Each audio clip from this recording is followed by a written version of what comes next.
A deal on Dickens, who could resist? A stack of Austen, warmly kissed. Golden Age crime tales twist and turn. Every page a treasure to learn. Books keep coming home with me. Piles so tall, they're all I see. Turn a page and sail the sea. Reading always feels so free.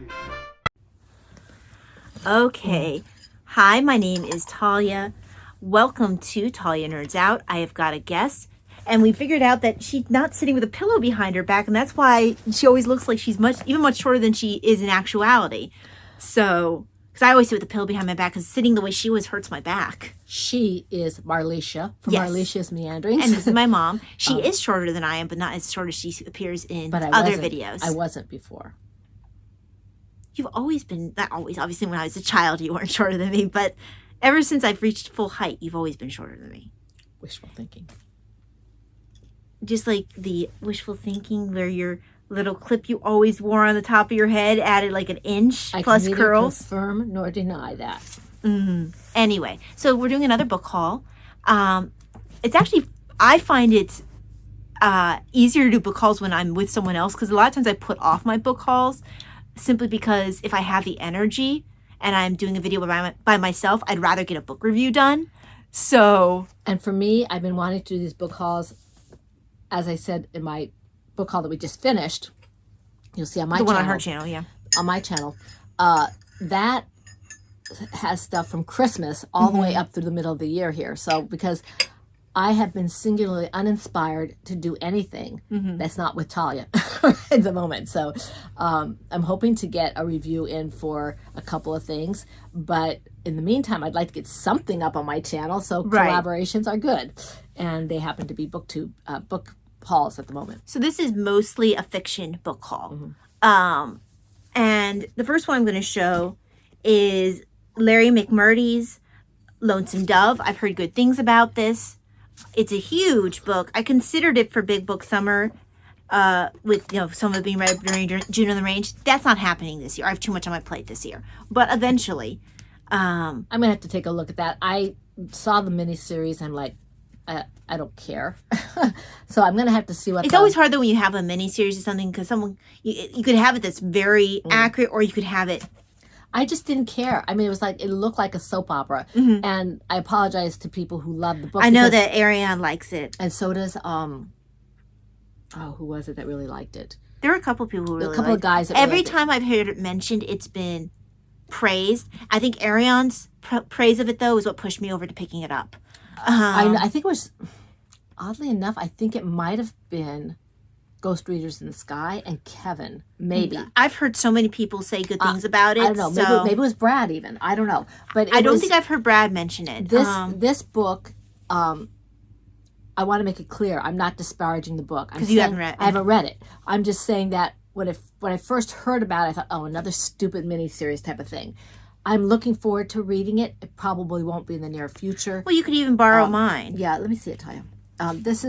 It's huge. It's got a beautiful cover to it. And again, you can tell I got it used. Oh, it's a Pulitzer Prize winner. Is that right? Yeah, no, you got it. Yes, I will have to read this. It's a Pulitzer Prize winner. Very good. So, like I said, Ariane from Book Zealots giving it her 2 thumbs up kind of thing made me go, okay. Her seal of approval. Yeah, it had her seal of approval, so I'm like, okay, I'll check it out. We respect Ariane's recommendations. Well, I've had several good recommendations insofar as, like, I'm not saying if you, because I want to clarify, because someone can make a recommendation, it could be a good recommendation, but it wasn't one that worked for you. Right, yes. So I've gotten several recommendations that she's made that have been that have worked well for me. So, and I'm still trying to find if there are people who do that consistently for me. Ariane does some for me. I tend to be very much of a mood reader, so it depends. Well, Ariane and I read a lot of the same kind of, like, we both like a lot of the history type stuff, so that usually works pretty well. And I have a pretty good idea of what she where our interests intersect. I think she has gotten a pretty good idea where interests intersect as well. Oddly enough, genre books works with me because he does a lot of the public domain stuff, which means it's old. And so a lot of the old stuff. You can't ask him because he might. No, his idea and my idea of what's okay for someone who's PG-13ish are just a tad Also, different. you're not quite sure about his sense of humor. Oh, I know. He's got a funny sense of humor. And I did want to take this time to thank him because I didn't have the chance to do it properly for co-hosting with me and Talia the public domain read-along. That'll be coming back next year. That'll be coming back next year. Hopefully he will do it with us again. So a heads up, genre books. Gavin, if you want to do that with this rather flaky co-host, I would love to have you do that with us again. Did you see that when Arian does a lot of her posts now for Manifest Destiny, she'll mention books from the public domain? Oh, will she? Because I mentioned to her, I know she started doing it. And I might be taking more credit than I deserve, but I had mentioned to her you can find books during that era in the public domain. I think it was the woman doctor Civil War diary or something that I would mention. I'm not sure if that one or a different one. And I still need to read something for Manifest Destiny. I know she said I didn't have to, but I feel like I want to support her. I love Arian. Mom, you could do Little Women. Oh, I could do Little Women. I like Little Women. That's the right time period. I want to do Rose and Bloom. We the author is during the time period, so yes, you can. Yeah. So I want to do Rose and Bloom. All right, cousins. Yeah. Actually, you can find Louisa May Alcott's Diary of a Nurse on public domain. Oh, that's cool. But anyway. And that's her own, actual diary. I wanted to thank both Talia and Gavin to give Gavin a heads up that if he's up for it, January, if we're both still here, if we're all still here, I'd like to do public domain. Sorry, that sounds really bad. Public domain again next year. What is that? Delivery. Oh, okay. Well, I'm going to pause because we might have books. All right. Okay, we're back. We had to grab the mail. Yeah, it was a good thing we did. If you remember, if you've seen my video, my most recent book haul video, I mentioned the book Newman, Cardinal Newman, and I said that it was a... Do you require assistance? Excuse you need on. I said that I had, thank you. Okay. I got that book as a set where you bought one and you got one free, or you got one half price or whatever it was. And this is Letters from the Last Archbishop of Lancaster. I believe this is fiction. The body of this death. Which sounded, it really sounded, yeah, okay, it's in letter form, so it is fiction. And it's... You could do that for Epistolary January. Oh, I could, but I have to wait all year then. These are just little short letters. I mean, some of these, they're like a page and a half. Well, that's the best kind of thing, because then you could sort of just leave it somewhere where you can easily access it. Right, pick it up. I mean, this is... Can you read without your glasses? Barely. That's one of the things. You're going to have to take to carrying your glasses with you all the time. Well, when I get... Daddy already said that when I get my new prescription, I'll have my main glasses that I keep, in one of my purse and one up here on my desk. I will have a cheaper version that you can get, one in the car and like one upstairs and one downstairs, maybe in the bathroom or whatever, so I can read, because I don't need to wear my glasses all the time. Well, it'll also keep you from... You will read instead of being on the phone. Yeah, and that's a bad thing about the phone. So, but this looks really good. It's got a nice weight to it. It's not overly long.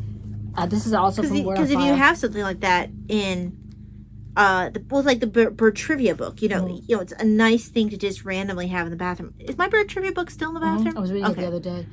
That's a good book, isn't it? Yes. This is, as I said, put out by Word on Fire, and it's by Ross McCullough. I don't know anything about the author. I have a lot of respect for the people who write for Word on Fire. So I'm looking forward to reading this as well as the Cardinal Newman book that I got. So that's this one. Okay, well, I'm going to next show, because this also doesn't fit with the theme of the rest of the books that I have, so this is going to get shown by itself. The book that literally just came in. This is J.R.R. Tolkien, The Story of Kullervo. And apparently this is like an ancestor of Turin Turambar from the Children of Húrin. This is considered to be Tolkien's one of his more tragic tales, and it is unfinished with only like notes apparently. So I've not read this one yet. I have several Tolkien's works that are either like ones like this that are unfinished that I haven't read even the basic story of because they weren't in Silmarillion, or ones that are translations of things, or that were kind of meant to be like off of something else to be similar. So I have a couple of his Arthurian ones. I have the Green Knights, Sir Gawain and the Green Knights. I have the Death of Arthur. More to Arthur. I have the Sigurd and Yeah, Baron and Luthien. well, Baron and Luthien is actually his original stuff. Some of these things I'm naming are translations. Oh, gotcha. Okay. So like his one that so the works published posthumously, I have Sir Gawain and Green Knights, Pearl, and Sir Orfeo. That's a translation. Let's see. You have Beowulf in there? I have Beowulf. Beowulf, a translation and commentary. I also have, I'm looking for it, the one that's, now it might have actually been released before he died because it's actually finished. The one, Legend of Sigurd and Gudrun. That's from the... I apologize for the lawnmower. Yeah, that's from the Saga of the Volsungs. So that's Norse legend. So he would have translated that and maybe, in his own storytelling way, but the story's not original. It's from Norse. So some of these things are translations. Some of these things are original. Actually, this is a really nice list of all of his work, so I might have to refer to this. And it's a list that was edited by Christopher Tolkien. Oh, I'm sorry. The asterisk means it was edited by Christopher Tolkien, which means like more than half of these posthumous works are edited. You can even copy that and put it in a notebook. Exactly. Now there might be some works that come out now that are not going to be, on this list, of course, and of course they won't have Christopher Tolkien's, fingerprints on it. But yes, I'll have to go through and see what I have and don't have. Now I have one more that doesn't have anything to do with the general theme. When I am planning on doing June on the Range, but the first book I'm going to be reading is Ishmael, which is a Star Trek Western. So it's actually probably my favorite Star Trek book. So I borrowed her book, so it's waiting for me for June 1st. The other thing I've been waiting... That's a nice paperback size that you could just sort of carry with you. The other one I've been waiting since I got this book, and I've been looking all over for this book forever. It took me forever to find it. I found it for you. Yes. I found some, but they were too expensive. Roosevelt, The Story of a Friendship. This is by Owen Wister, and he was a very, very good friend of the president. And of course, that's the guy who wrote The Virginian. Right. And I love him. I love The Virginian. People who watch my channel for any length of time know I love The Virginian, and I'm looking forward to reading this book. It is nonfiction. Looks like it has letters in here. I love the yellowed pages. I'm interested if he kept Roosevelt's spelling mistakes, because apparently Roosevelt could not spell for the life of him. It'll be interesting to see. I love the fact that I have a library card in here, plus a dedication in the book, and this stamp is peppered throughout pages in the book, so that's kind of neat. I have a page. Now, are you going to use that library card, or? I don't understand the question. I.e., I know for a while you wanted to stamp your books to show, or at least not, even if you didn't stamp them right in the time, because you were the one who originally had the idea of getting library cards for the book. I just, went above and beyond with it. Because I know you don't have the stamp or anything either. You just wanted... I don't know that I want to use this card. I might stick another card in it and then do it that way. Yeah. Because I don't know if you even have the actual library cards. I think you've been just using, paper? No, I've been using... index cards, I mean. Index cards, yeah. Yeah, because I know that you got the pockets. That's where I got the idea from. Yeah, I would not use this card because to me it's vintage. And I will stick another card in there and do it that way. And you can pick up, I chose to pick up my library cards like that to be red, but you can pick them up in blue. You can pick them up in whatever color. So if you ever want to pick up your own collection ones to put in the back of books, I might do that. You can do blue ones if you wanted to tell the difference. And the dedication for this is October 1932, so you can see why I don't want to mess with the card. Yeah, The person in here hasn't actually been checked out. It doesn't look like. Looks like they put it in here. What probably happened is this was in the library, and then they sold it in the library sale, and maybe they had just put a new card in. That's probably what they did and they just didn't realize that they had left the card in there. It's funny because they crossed out the Dewey Decimal System and everything, and they have another one over here. It's interesting. They didn't put another Dewey Decimal System. Well, let's see. Yeah, they did. Okay. I'm going to decide to put it in a different place. Because it could be based on, honestly, you have some freedom within the genre, and it's based off of different libraries. This could be librarians. history or it could be memoir. Right. Well, it could also end up, memoir, biography. Because it's not Roosevelt writing; it's a biography. So, well, it's both of them writing. They're writing letters back and forth. Well, no, but if it's about him, that's not his letters being included in there is not the same as a memoir. This is going to be biography, is because it's about Worcester. No, it's autobiography. Worcester is writing about his friendship. I thought you were about Teddy. He's writing. Yeah, Worcester's writing about his friendship with Roosevelt. Oh, okay. Because it's my friendship with Roosevelt. Oh, okay. So, I've been wanting. So that could count as a memoir then. I am looking forward to reading this. I've been wanting to read this for a long time. We should check my Dewey Decimal System book that I've created and see if they changed the code from biography to memoir. See if that's why if they changed their mind. I'd be interested in seeing that. Let me see who did this picture. This looks like it's a picture of Teddy Roosevelt. I want to see if Worcester drew it, or The Long Trail. Oh, it's by someone called J.N. Darling. And that might be a woodcut, Mom. Well, you mean on paper? So, like a stamp? Yeah. It kind of has that feel to it. So someone had to put it on there. So. Yeah.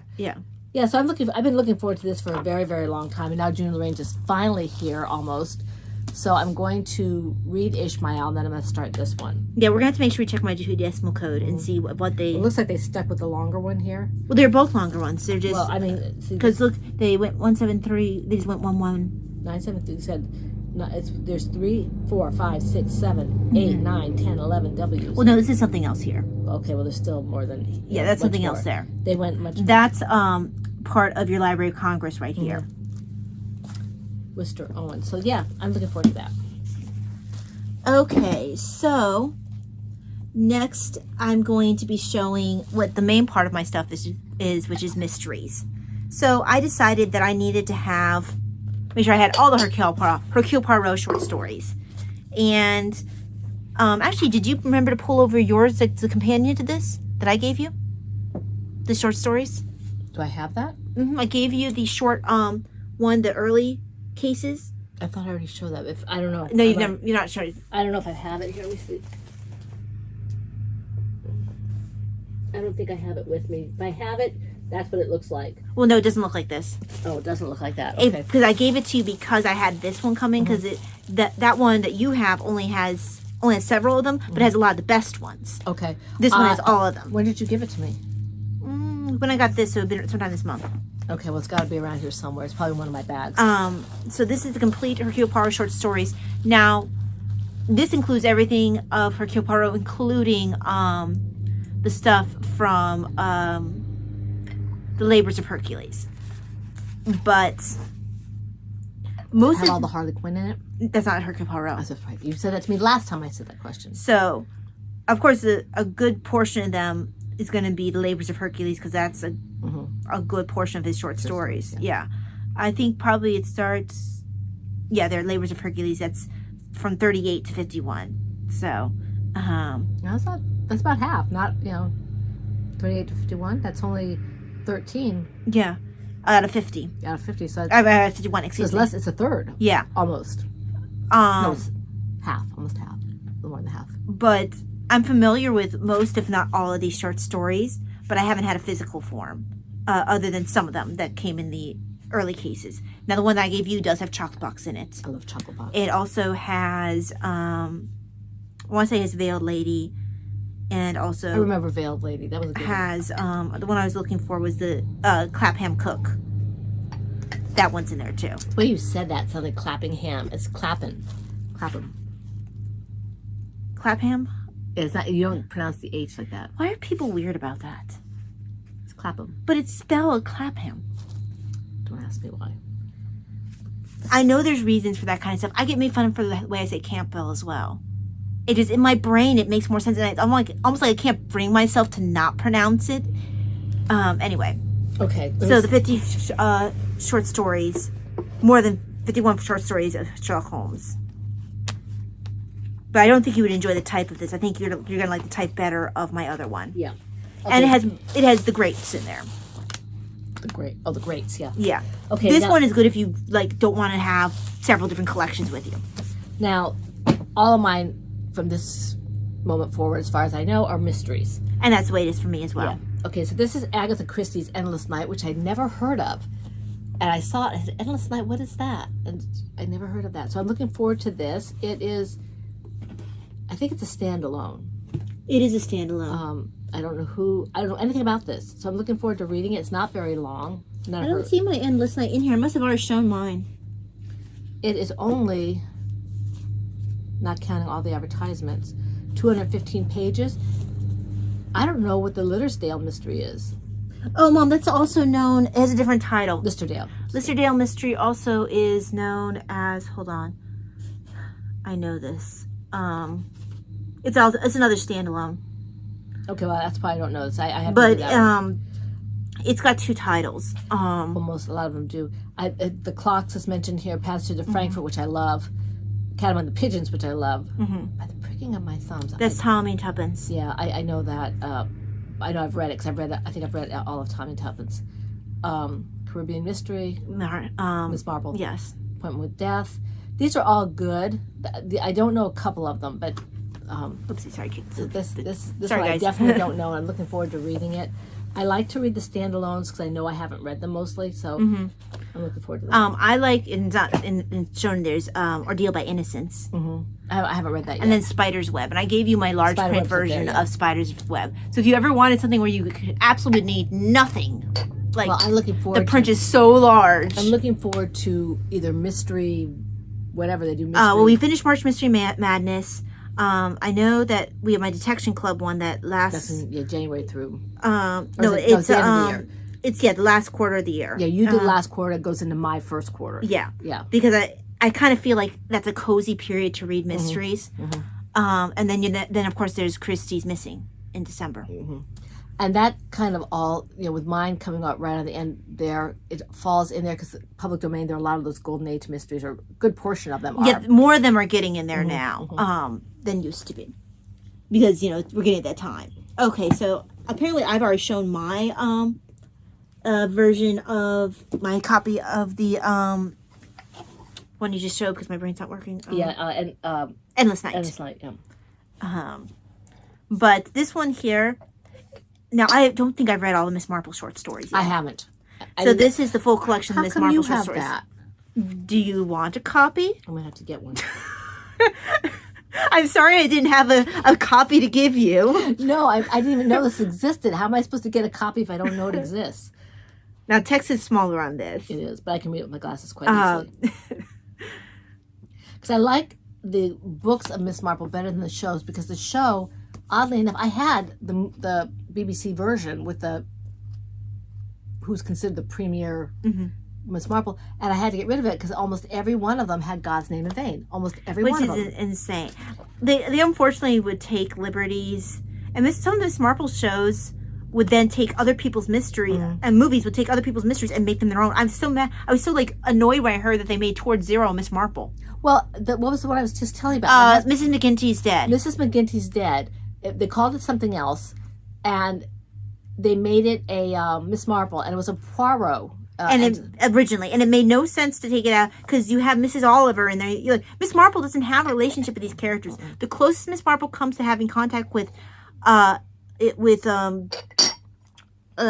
Oliver is in Pale Horse, where someone who knows Miss Marple comes in contact with someone who knows Mrs. Oliver. Actually, Mrs. Oliver might even come in contact with that person. It might be one less degree of, but still, Not 6 degrees of separation. Yeah, but they still never meet.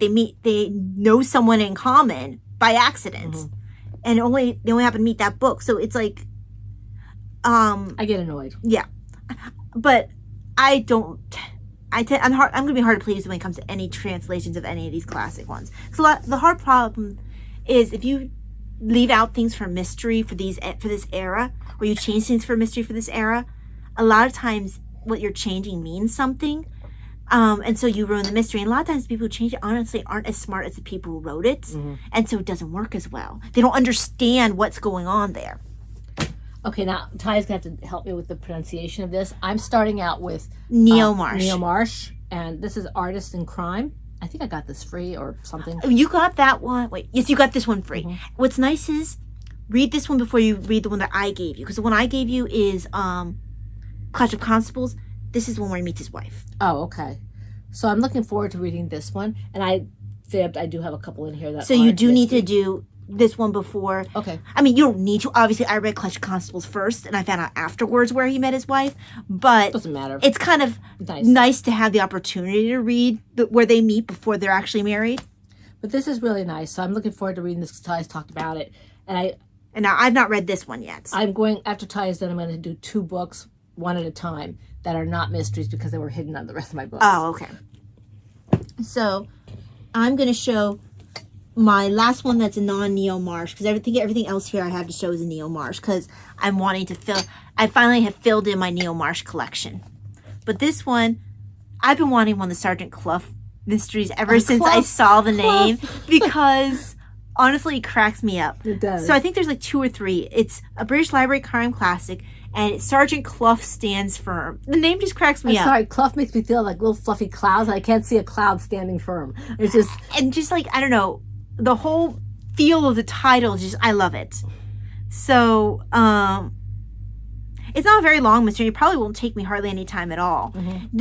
I could see this being like, I don't feel well, and I want to just feel like I finished something kind of book. Yeah, and I don't know about Talia, but I'm trying to transition from doing things screen and all that kind of stuff. I'd rather read a book, and something like that is really nice because you just kind of cuddle up and provided don't fall asleep. Well, what's good though is like also if you get to the point where you're not wanting to fill in a lot of the British Library crime classic yourself, I'll need to maybe print out what I have, and then you could go through and borrow one of mine. Yeah, because I'm not going to underline in a fiction book like that. No, and I don't either in my British Library crime classics. So then you would just stamp my library card or ask for my library. If you see there's a library pocket in the back, you know that it's been read before. You need a library card. Well, regardless, you'll need a library card, and then my card would look all cool and stuff.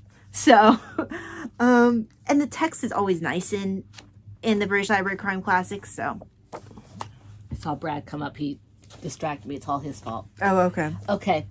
Poor Brad. He's going to watch this. I didn't do anything. But if he has time to watch us.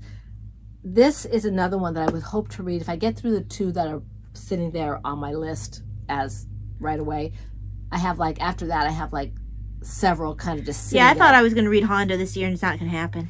I don't know if it's going to or not because there are several Westerns, but there are also other things I want to read. Well, you didn't expect to really catch Western fever the way you did. Oh, that's all Kevin's fault. All Kevin's fault with a smattering of ghost readers. This is Louis L'Amour Hondo. I love the movie Hondo. And I'm looking forward to seeing how faithful it is to the book. Do you have searchers? Because I have searchers if you ever want to borrow it. I don't know if I picked up the searchers yet or not. If I don't have it, I think it's on my wish list.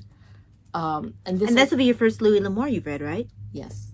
I have. It's been years since I've read Louis L'Amour. I read him in high school a little bit. I always thought I would start with Louis L'Amour or the other one, Zane Grey? Zane Grey. But no, I started with Owen Wister, and that's Kevin's fault. And actually, Owen Wister's a good one to start with. I think I probably started with Owen Wister too because I had to read him for school. Owen Wister? Yeah, I read The Virginian in school. You did? Yeah, I read a report. I must have done a report on him. I read him for school. Don't remember. I read The Virginian in school. I remember really liking it. That's distracting. Yeah, that's the bird camera, Mom. Oh, I thought that was Brad. No, you're seeing the bird camera because every time Dad goes by with the lawnmower, gotcha. he's setting off the bird camera. Poor Brad, his name in vain.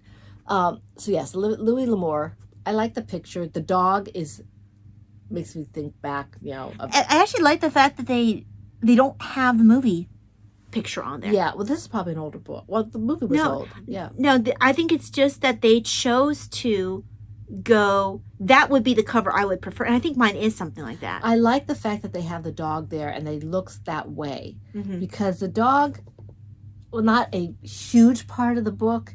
It's kind of... Well, you don't know if it's part of the book. Or the movie, it's kind of an important one in certain ways. I don't want to say any more than that. And there's only... there's way more than what he... Yeah, there's only 8, 9 in here, but... No, he wrote several genres. No, he, much more than what's there. All these. Look at this. That's his books. All this. I'm sure he did more than that, too. He wrote a lot. Poetry. Because that's just what Bantam Books does. Yeah. So I wonder if it was exclusive to Bantam Books. I don't know. But he was known to have written a ton. Trying to see when this was written.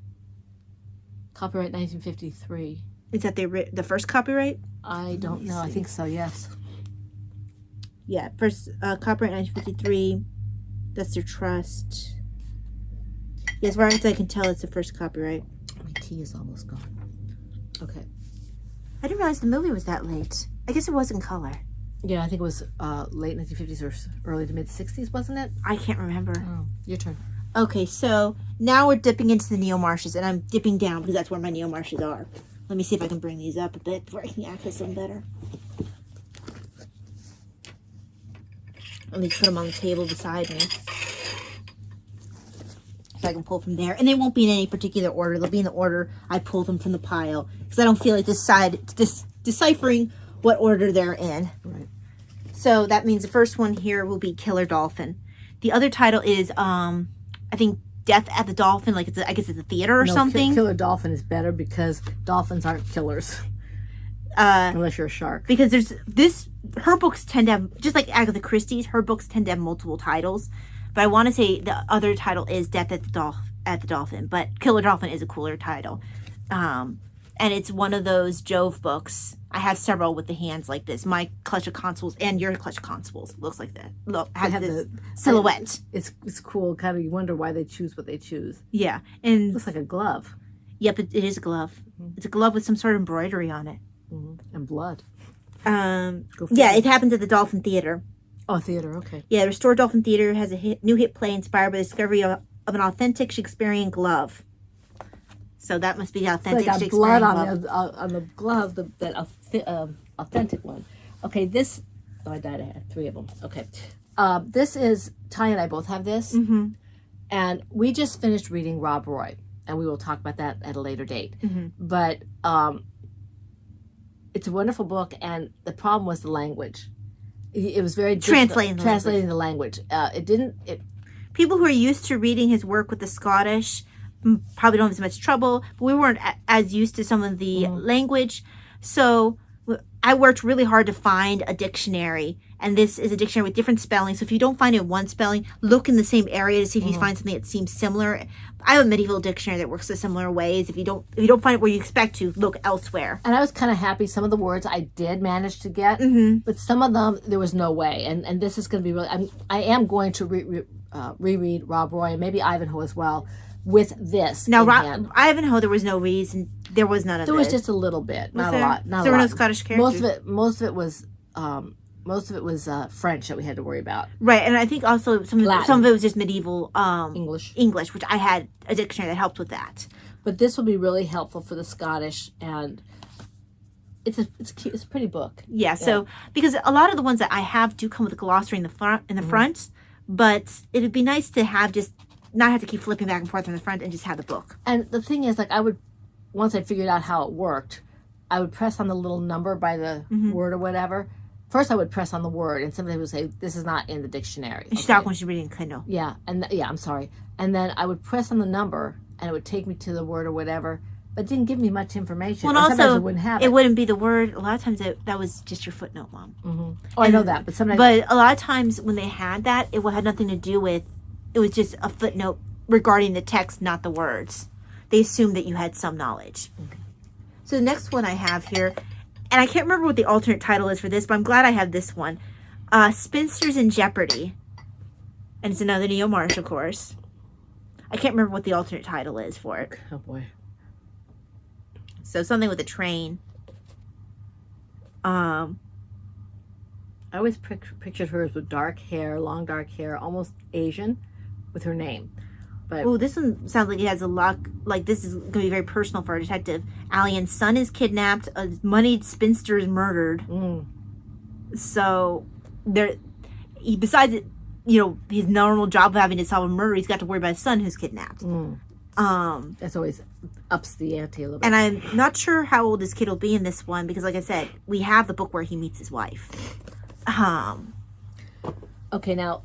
This is the last one. I think this is the last one I have that's not mystery related. This is Lloyd Alexander, The Book of Three, which is the first of his books of this series. I don't know if it's the first book he wrote. I want to say period. it's a trilogy, but I can't remember. It's been a long time since I've read any of his books. And this is the same person who wrote the Black Cauldron. Right, and I can't remember if I read this one or the Black Cauldron. And I was a kid when I read it, Yeah. and I borrowed it from the library. I think. And I've seen this. I saw the Black Cauldron as a movie. The Disney. Wasn't overly They claimed impressed. that route was part of what sunk the animated department for Disney for so long. Looks like look for the other books about Prydain. So I'm not sure if that's a person or if that's a place. So, the Castle of Lear is the next one.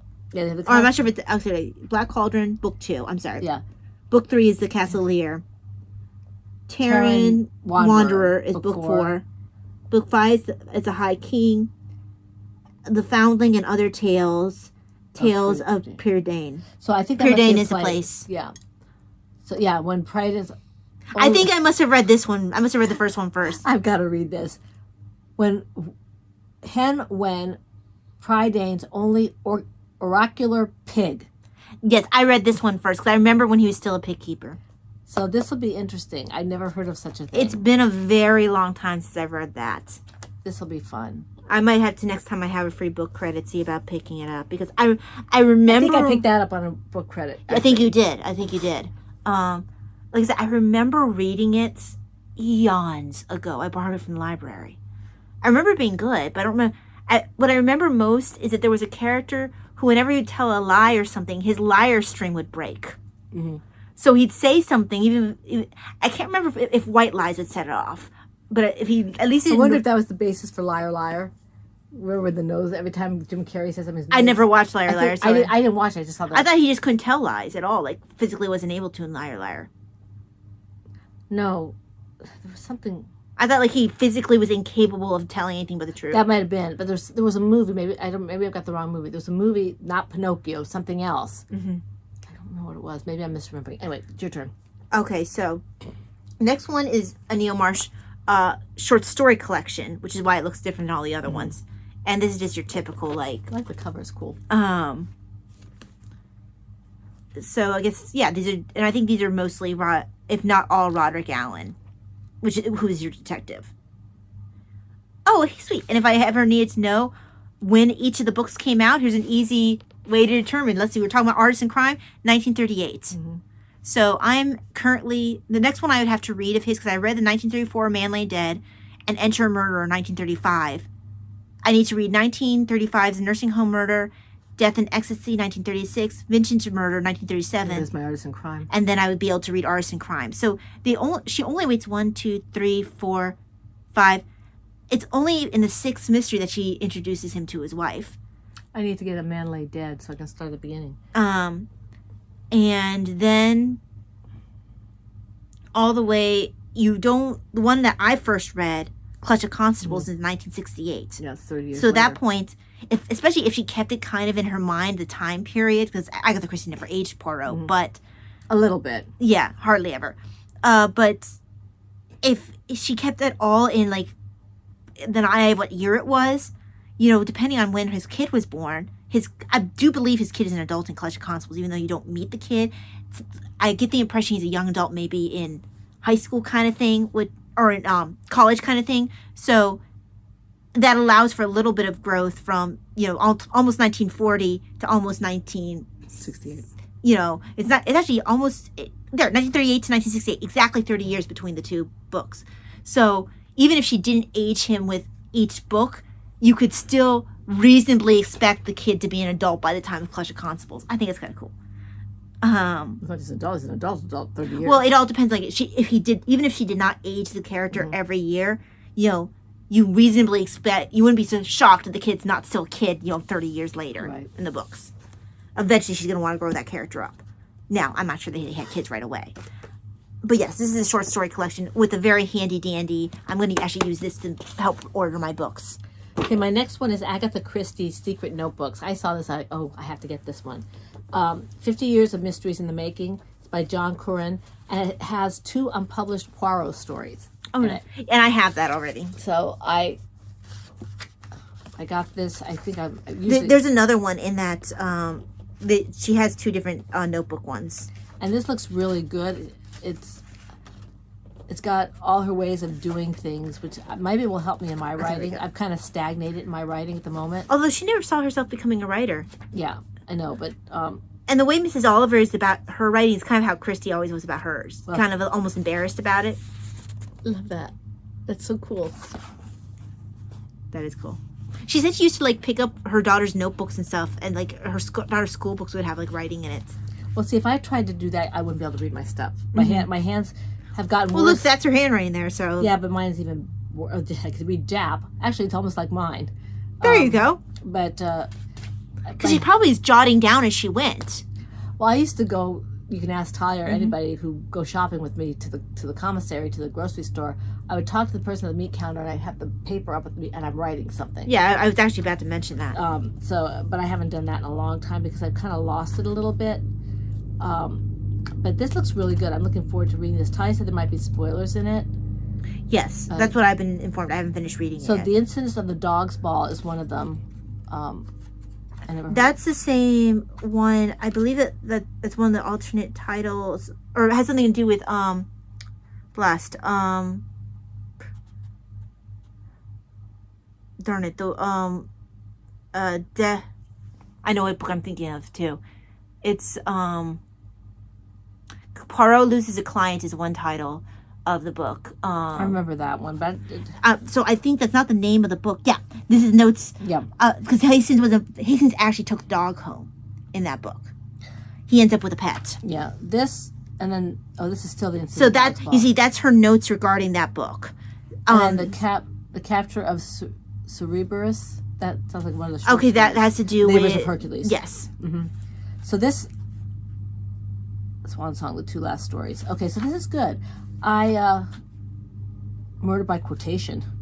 Okay, this will be good. I'm looking forward to this, and this is over 400 pages. I could do this big book summer if I wanted to. So that's cool. I was trying to find I can't find the alternate title for Spencer's in Jeopardy, but the alternate title for Killer Dolphin was Death the Dolphin. Like I thought it was. You need to not get that. Well, I was looking at it because if I pull up a book now, I can see an alternate title easily. So this one here looks like that's it's a creepy cover. same people who do this one here. creepy So cover. this is Death of a Fool.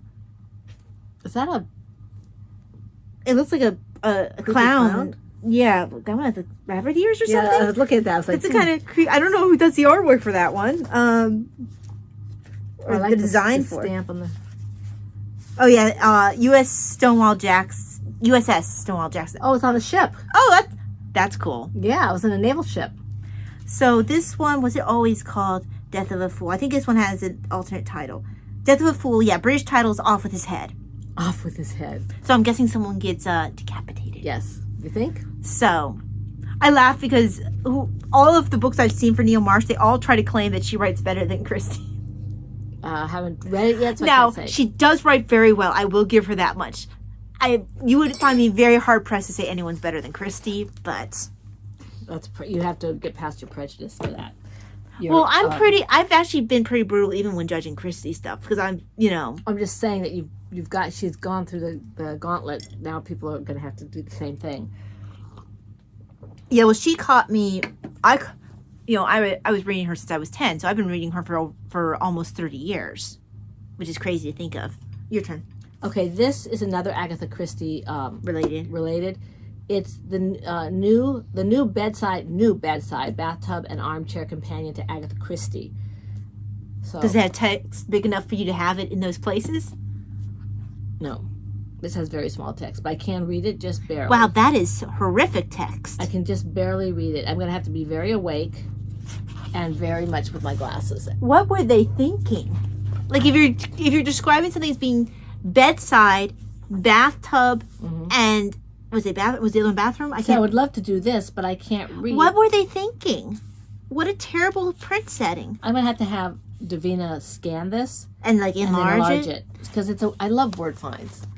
That's incredibly terrible. Like they should have made this a big book. Yeah, it's going to be a challenge for me I wonder if read there's this. a large We were print. just talking about this. Yeah. Parlors of Cloud. Yeah, I thought it was Dumb Witness. Yeah, I couldn't quite pull it out of my head because Murder at Little Green House, Mystery at Little Green. I think I've seen it under the the title. funny thing is, the title I usually used to it under is Dumb Dumb Witness, Witness. but I couldn't pull it out of my head, and I pulled out the title I don't usually remember, which is Well, Poirot Loses a Client. I remember reading it under the Little Green House too. I've never seen it in Yeah. a Little Green Mhm. House. I think it was one of my Kindle versions. Huh. But oh my gosh, that's Lofton. You should see if there's a large print version. Yeah, I might have to do that because it's very difficult to read. Because it's this. honestly like you're not gonna get a whole lot out of it. Is that Angela Lansbury? It looks like her. Hang on, let's see. Was she Peter Cushing. okay? Let's see. At the right, David Niven and Angela Lansbury do the Okay. Tangle and Dance of the Death on the Nile. I love Angela Lansbury. So next is one of mine. So we got Photo Finish. Same people. What? Map. Yes. I'm sorry. Look. That's cool. Okay, go ahead. So, this is the first. Oh, there's the required. She writes better than Christy on there. I was gonna say I forgot it this time. Photo Finish, Neil Marsh, and let's see if this one has an alternate title. Photo Finish is 1980, no alternate title. So this is one of her late. Newer ones, yeah. Yeah, because the last one that I think that she might have been alive for would have been the 1989 collected short stories. I don't know when she passed, actually, though.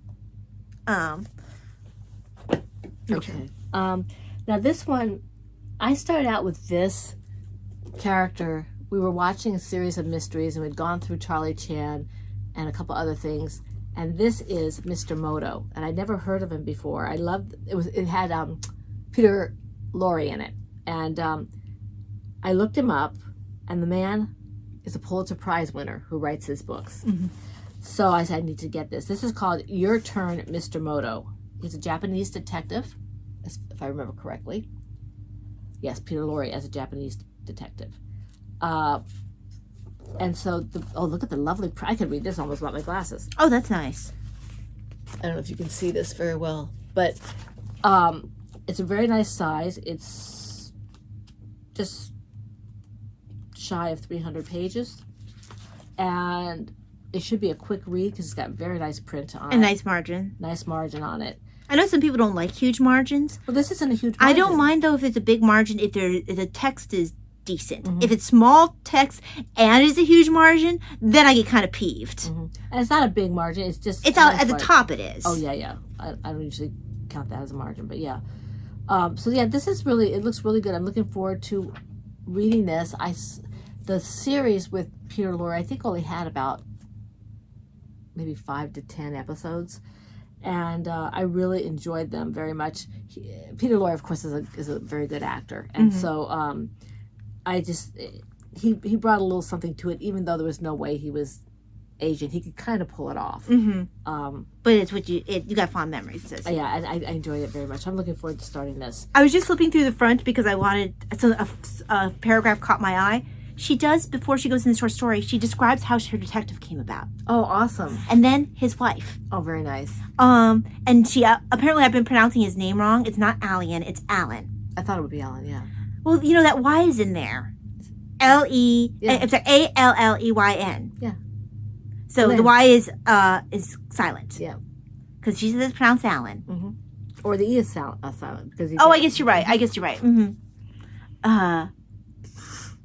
the last paragraph caught my eye because she was saying that a number of times Troy, the wife, gets caught up in Alan's work is maybe bordering on ridiculous, but I liked Troy. When I am writing about her, I can see her with her shortish, dark hair, thin face and hands. She's absent-minded, shy, and funny, and she can pick like nobody's business. I'm always glad when other people like her, too. Oh, I'm looking forward to meeting her. She sounds like my kind of person. No, I think you'd like her. I enjoyed her in the book that I read. Okay, now, You're going to get the benefit of me. Oh, it's my turn. Because you just showed one. I just showed you something. That was all. Oh, okay, go ahead.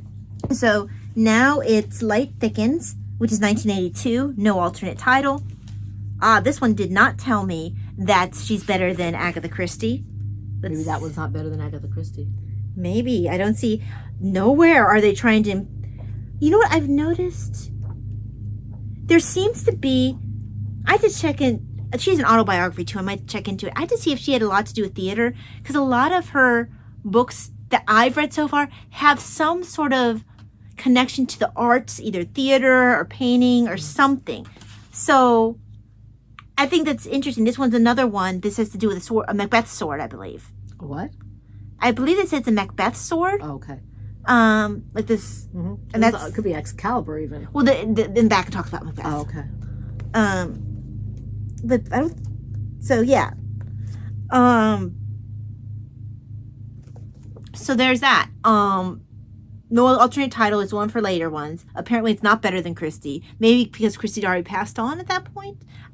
I know Christie died sometime in the early 80s.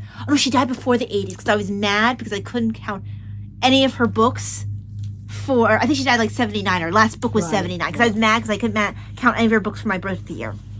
Or my birth decade. There we go. Okay, now this one is the only one that's by a different author than what I have left. So let me go, and we're going to have to do like we did with yours. Oh, okay. All right, we're back. Okay. This is by Richard Osman. It's the Thursday Murder Club. It's called We Solve Murders. It's not, he does the Thursday Murder Club. This is not at all related. Okay. It's the first of a new series. I'm not sure if he's released the second one yet, or if he's just planning to. This one's a different idea. Now, I was hoping this was older, but I'm reading through this, and Bonnie knows what to pack. She has watched an awful lot of influences online. So this is the one I told you. At first, I read it as a library book first, and what caught my attention is the way they used ChatGPT. Oh, okay. They use it to disguise the criminal's voice, and they do it right at the beginning, which is why I'm not ruining anything. He uses it to try to make himself sound like someone else. That's cool. Well, I like it. Like, I'm looking through here, okay? And for me to be pulled in when there's a lot of tech, that's a big deal. And I'm looking forward to seeing, because like here it says, friend visiting, needs gun, same place, same terms, 24 hours. I think this will be fun. It's, I like it better than his first one, which was Thursday Murder Club. Now, I'm going to have to read it again with more of a close eye to the actual quality of the mystery. I treat it almost more as an adventure book, because that's kind of how it felt to me, even though there was definitely mystery to it. And this one has almost 400 pages. Okay. Almost. I read that one right before Christmas, and I wanted you to have it. Oh, you're so close to 400. 387 pages. 13 more pages. You oboe head. He looks like Sherlock Holmes with a beard. It's just the hand position. He looks nothing like Sherlock Holmes. No, it's just it's the thinness that I'm looking at. He doesn't have a Sherlock Holmes nose. I know. I'm not saying that. I'm saying he kind of reminds me of that. Okay, so next for me, this actually is, it's not on this list of books because this was posthumously released. Someone had to finish it for her, and from what I understand, they did a really good job finishing it. This is Money in the Morgue. Neo Marsh and Stella Duffy was the one who finished it. And from what I understand, it's a good mystery. I'm like, if she started the mystery and most of it was her own, I kind of want to know the end of Alan. I want to read Alan's last mystery. I'm going to keep saying Alan in my head to remind myself it's not Alien. But that's it for that one. That's next. Okay, all my books are by different authors, so I guess it doesn't matter which one I show. Not by authors, by different publishers. Yeah. Okay, this is all three of these are by Josephine Tey. This is The Singing Sands. I've never read any of Josephine Tey, so I'm looking forward to it. And she's a golden age. She's golden age. I like the cover. Guess it's going to have a train in it. Beautifully written and insistently readable. Let's see if the text is insistently readable. By Josephine Tey, she only has like 2, 4, 6, 8. Maybe I wonder if it's total of hers or with this, or if it's just by this publisher. Well, that's not like it's a bad no, text the size. text is not bad. I mean, it's not great, but it's not bad. No, I can read these easily with my glasses. And these are my old glasses. My new ones are in my purse. So, yeah, this looks like it'd be really good. I'm looking forward to it. I always am on the lookout for. I love mysteries, even before fantasies. Mysteries was what I kind of. Well, both of us really our first love for reading were mysteries. You did more with Nancy Drew than I did, even though I had the Nancy Drews, and you especially did Hardy Boys, and I had those as well. But my big one if I was to say my series that was my series that I started with, even though I read a bunch of mystery series, it was Boxcar Children. I read Trixie Belden. I read, the Bobbsey Twins. Yeah, I didn't read Bobbsey Twins. I did read Encyclopedia Brown. I read Beverly Gray. Yeah. Things like that. The Beverly Gray I read, I think, was yours. Probably. Because I found that. But we only had one of them. Yeah, well, that's because I found it as a kid. I had two of them. I found it as a kid, like a secondhand bookstore. And I'll always remember because she was a redhead and she looked good in gray and in blue, and she would never wear red or whatever it was. And she would go through the closet. It was her, or she was looking into something where someone got killed and said this person would never wear these colors because I don't remember, but it was a long time ago. Because that's around the same time period that I read the one and only Green Hornet book that I remember reading, which I actually ended up refinding it. And it looks exactly like the one I remembered. But anyway, my turn. So the next one is, and these books are filling in. I now have all of her books except her autobiography, and I'll probably pick up her autobiography too at some point. I'm waiting for it to either come down or have some sort of gift money to use for it. But this is Death at the Bar. So that's 1940. No alternate title that's listed here. There's the required she writes better than Christie. And this is another one of those Jove silhouette ones. Just a different. Jove had a couple different silhouette ones. Ones where the cover was completely back and had the silhouette, and then these ones where you had the silhouette itself being black and you had a colored background. I actually kind of like the ones like this better, but they had both. So that's Death at the Bar. That's one of her earlier ones. Your turn. Okay, this one says that it's one of the best mysteries of all time. This one is actually historical. This is The Daughter of Time, and the picture is really cool. I have this one. This is something that I have to read it with an open mind because it's very Richard the Second. I always mistaken which Richard III. That's very Richard III apologist. I really shouldn't have read the back of this because now I have to look at this. If you enjoyed the historical adventures of Inspector Alan Grant, follow Oscar Wilde as he teams up with Sir Arthur Conan Doyle to solve a murder mystery based in real events. You see, I could easily pass that up because I hate things that take real life people and do that. Oh, they do this? No, what she's doing here, this is herself doing an investigation into, would you say Richard III actually was guilty? Let's look at the evidence available to us. This is considered semi-historical. Well, I'm looking forward to reading this. I'm looking forward That's what I understand anyway. This is actually like, she gathered a lot of evidence, and for Richard III apologists, from what I understand, this is like something that's considered. See, I don't have a problem with this other one because Oscar Wilde, yes, he's real, but Sir Arthur Conan Doyle is not. So I don't have. Sir Arthur Conan Doyle is real. Oh, he is. I was thinking of Holmes himself. Okay. No, this is Wilde and Holmes. Now Wilde and Holmes, Wilde and Doyle. Doyle. I still think he's Holmes. That's a problem. Anyway, I would like to read that regardless. It's a personal pet peeve of mine, so yeah, I don't care as long as I know it's fiction, so it doesn't matter. It just bothers me. I know that it's just not something I can read. I don't care as long as they're not touching on major characters.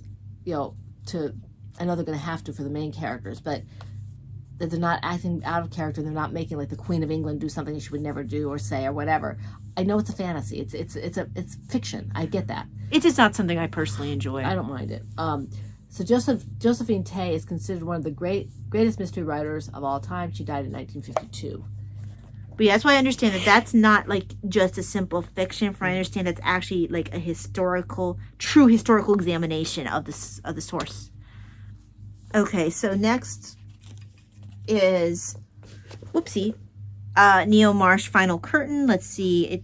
How do you have two more? I thought I got enough that you would have to. I have three more. I only have one. How is that possible? You know what? I had a book that came in the mail.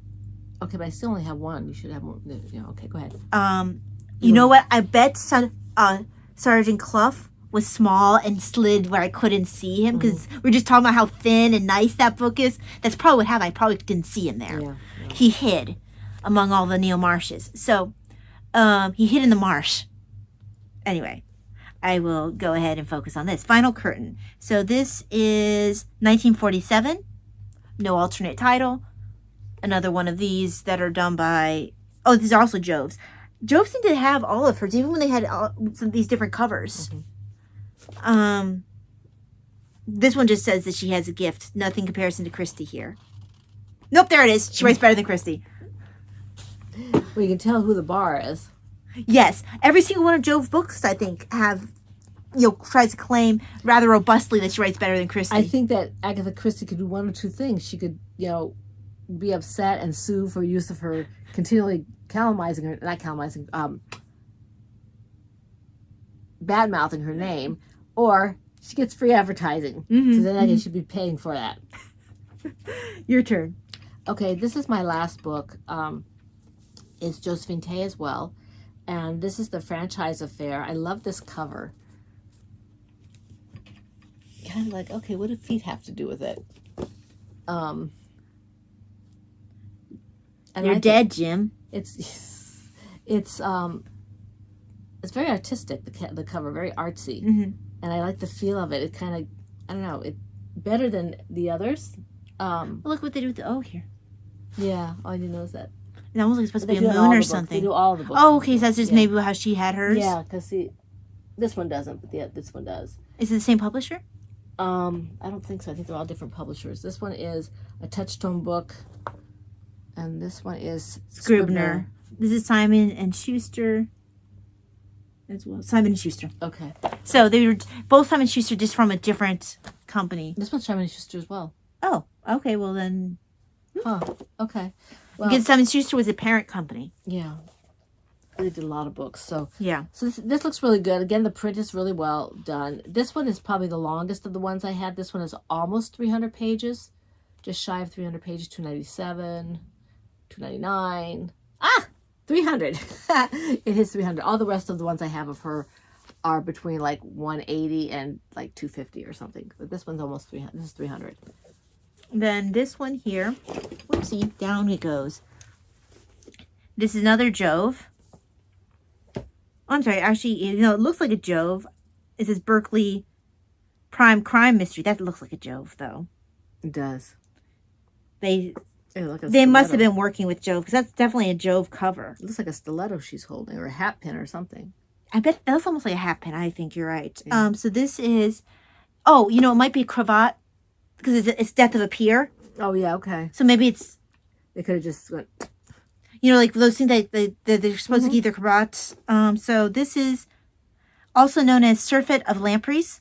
Lampreys? I'm never sure how to pronounce that. 1940. Let's see, where is it? The animal. Surfeit of Lampreys. Lampreys. Okay, so I think this that's how is you pronounce it, Lampreys.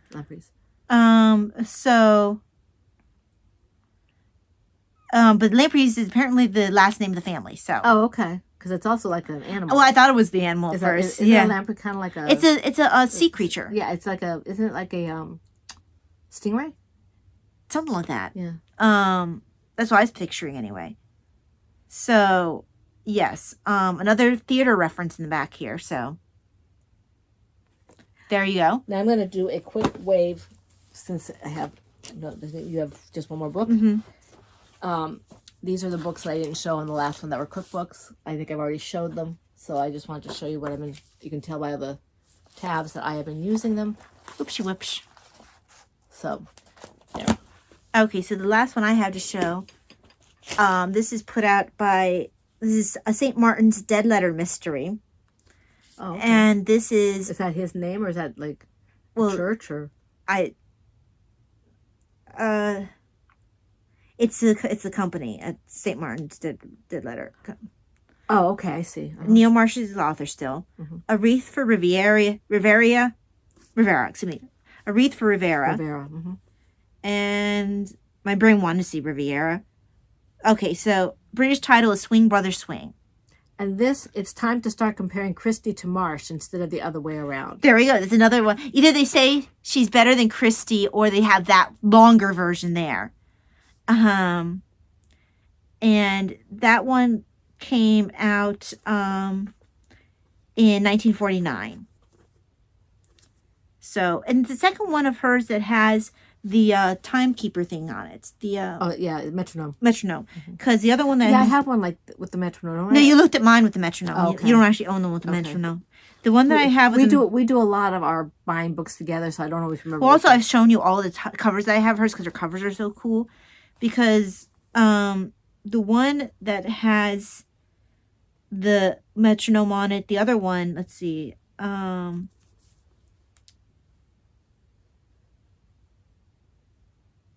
That's Skills and Jet. Because there is another one that I have that has that, and I can't remember which one it is. Anyway, one of my other ones has the metronome on it, and because I got them as a couple. I've got the one with the piano on it, and then I had the one with the metronome on it. I prefer the. And you and Dad both like the one with the metronome, but it's not the same one as this one. Oh, it isn't. Okay. No, it's a different book. Because I double checked when I saw they had a metronome, and I was like, "What? Wait a second." I find it interesting that they mentioned her here. From her first book in 1934 to her final volume just before her death in 1982. How did you say that? Neil Marsh. Work has remained legendary and is often compared to that of Agatha Christie, Marjorie Allingham, and Dorothy L. Sayers. That's some pretty heavy-hitting company. Oh yeah, well these are the queen. Those are the queens of mystery during the Golden Age. I mean, Agatha Christie was head and shoulders above everyone else, but I've read Marjorie Allingham stuff as well. I think I've read one book of hers, maybe, and of course I've read Dorothy Sayers. So the one that's there's a couple of others that could possibly be thrown in there, but those are the ladies they had some really awesome mystery writers who were women at that time period. So looks like it has good print to it. So there we go. Those are, I've completely filled in my Neil Marsh collection now. This is handy dandy having this here. And I look forward to reading her little portraits of her two characters. She has a very pleasant voice. You know, when you're reading the introduction. Yeah. So, and this says Dame, she became a dame as well. Dame Neo's last book. That's the last book? This is a collected short stories. That's one when she was alive. Because it doesn't count the one that I have here that was finished posthumously, where they took her unfinished story and like, okay, we'll finish this up. Which I understand is still pretty decent. I'm interested in seeing if they were able to pull it off. She probably had enough notes. Yeah. Yeah, because I know that Robert Jordan, someone had to finish his for him. Well, I don't like his stuff. But it's hard though when you have someone who has to finish it up. But from what I understand, Robert Jordan had left enough notes. Oh yeah, he left a ton of stuff. I can't remember who finished it for him though. I don't know. I wasn't interested enough to. I didn't like the downward spiral of some of the characters. And the thing is, he set it up. It's just, and I never. Oh yeah, he did. I never read. I don't think I ever read the first book. I read the first book and I started reading part of the second. I said, I'm not reading this. It just wasn't my cup of tea. No, mine either. I didn't like the direction it was going. Well, the same thing that I like about the Golden Age Mysteries makes it one of the things I don't care for that book is there's a definite sense of, good's definitely coming out in the end. There's not, the level of darkness is different. Yeah, it was going toward darkness instead of away from it. I just didn't like it. Okay, so boy, we're well over an hour for you too. So yes, we are. So yes, that's it. I'm excited I'm going to have a conversation between my Georgia Hares and Neil Marshes because I don't think there's going to be enough room on the same shelf for the both of them. So we're going to have to talk to each other and see who gets the top shelf. Well, you can put half and half, put the rest, as you cycle through. Well, the thing is, I haven't done Georgia Hare yet, and I have all of her mysteries too. I have some of hers, and that is Andrew's fault. And that's you should be reading more. You should be reading. I think it is. You should be reading more. Yeah, you should check out some of these channels if you haven't found them that we're talking about. Andrew. I always just think of him as Andrew, so it's like I always think of him as Andrew. And actually, it's even how I normally have to tag him. I have to search Andrew. So his channel is one you need to take a look at if you're interested. If you're looking for other things to watch, Kevin Toll Reads, Ghost Readers in the Sky, Genre Books, Arian, who is Book Zealots, Arian and Prometheus when he's home from school, and then I can't remember, Genre Books, and there are several others, but those are the ones that pop into my head right away, that are just really good if you're looking for someone. Oh, Brad. Yes. Homeschool Library. Homeschool Library, yes. Those are all really good podcasts, booktubes, but I keep calling them podcasts. They're booktube, yeah. So if you're looking for something, just check them out. Okay, so your thing. Yes, so I'm going to close up now. Thank you so much for joining us. I'm really excited to be able to put these away now. And because I finished a Georgia Hare, I might have to, even though Neil Marsh doesn't come up to 400 pages, because I've been trying to pretty consistently keep one of hers going, I might have to pick up one of hers again sooner rather than later. Because each one I read, the closer I get to meeting the wife, in the first mystery. But thank you very much for joining us. Hope that you had as much fun as we did, and we will see you the next time. God bless. God bless. Bye-bye. Books keep coming home with me. Piles so tall, they're all I see. Turn a page and sail the sea. Reading always feels so free.